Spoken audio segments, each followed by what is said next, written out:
Hi, I'm going to show you some of my paints that I use for miniature painting and my brushes, because I've been asked a question of what I've been using. I come from a background of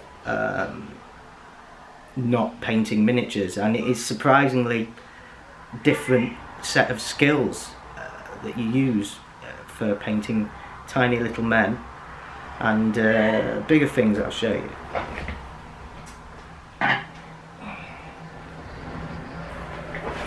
Like HMS Hood here. I'm afraid my mum dropped a book on her, so she's quite badly damaged, but doing modelling like this and doing modelling like, I've got a partially built Space Marine here, it's not focusing, it's quite a different skill set, so I'll show you what the paints and brushes that I use for this. I'm an absolute beginner when it comes to miniatures, so this is just what I'm using at the moment. So any suggestions, or if you like what I use, hopefully this is helpful. So here's my box. A lot of crap in here. I made, you can see this, I made some shades. So that is like Null Oil from Games Workshop. That one's like Agrax Earthshade, and this is a red based one which I use on flesh and gold. I made that with some polymer matte medium. So there's those. And this is my paint bag. Oops. Get that in picture. So I have all my paints in here like this. I have not that many different ones. I have some Vallejo. I have quite a lot of Reaper. I've only got 3 Games Workshop ones. This is my favourite Games Workshop paint, Screamer Pink. I just love that paint. It's beautiful. It's a nice colour. The Reaper paints I use, I really quite like them. They're quite thin. They don't need a lot of thinning, and sometimes no thinning at all. So I'll give you an example. My chapter, custom chapter with its own backstory, and I have to take these things too far, is mainly using this colour, Marine Teal, as the main colour. And you really can't thin this. It goes ludicrously thin. It normally takes 4, sometimes 5 coats to cover properly, and obviously depending on what colour's underneath. If it's a darker colour, it takes more, but that really doesn't need, especially on a wet palette, doesn't need thinning at all. Another example, I use Monarch Purple a lot as well. That's a better coverage, but again, it barely needs any thinning down. If you can hear something in the background, it's the parrot, and obviously when I'm filming he decides to behave like a nut. And I have some like Void Blue, 2 coats and that's done. Again, barely needs thinning if at all. I very often don't thin this paint at all. So then I have these. Now these are interesting. These are called Mission Models paints. Now these were developed specifically for airbrushes. I use an airbrush. I haven't got anywhere to use my airbrush. I've only a small desk in the front room, and I've got nowhere to use it. But you can paint with them, and they're very, very thin because of that, and they don't need any thinning either.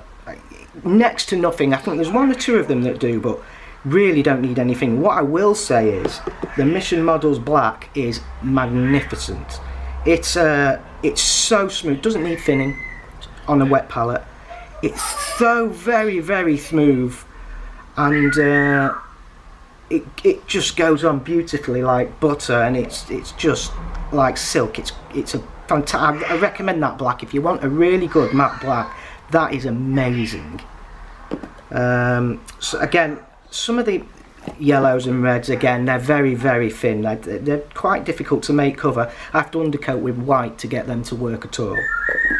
I my white, I'm going to try Pro Acryl. I've never found a white I'm happy with. I have been mixing Mission Models white, which is very thin, with Vallejo cold white, and a bit of thinner. Well, it's actually a mixture of medium and flow improver and water that I've concocted up that I quite like. It's good to use. The Vallejo colours are quite thick, but then again, I've had some of these a really long time, so there is that. Metallic wise, I love this. This is my go-to gold. It's scale 75, Metal and Alchemy. It's Elven Gold. It's great, but as with a lot of metallics, coverage can be a bit patchy if you don't undercoat it correctly. I mean, I have this one as well, Reaper New Gold. That's terrible coverage. It's really, really translucent, really thin. You daren't thin that out. And if you put it on a wet palette, it just separates, so don't do that. That's really bad. There's this Ancient Bronze goes on well. That's a Reaper colour. I like that. I use Winsor & Newton Galleria satin or matte varnish, but I use for my gloss, that's not the right one. For my gloss I use the Mission Models Gloss Clear Coat. That gives a really lovely gloss kicker, and I also have this stuff that's that I use for lenses and stuff like that that goes on. It makes it look like glass. That's really good. So those are my paints, all kept in there obviously. Now, brushes. This is quite a simple one. These are Broken Toads Miniature Series Mark III. These are fantastic. I didn't think buying expensive brushes would make such a difference, but it did. And they come in 4 sizes. There's a 2. Let's see it. I'm still getting used to this camera shenanigans. A 1, a 0. The ones I use the most are the 0, and I don't really use the bigger brushes, but the one that I use the most is this little beauty.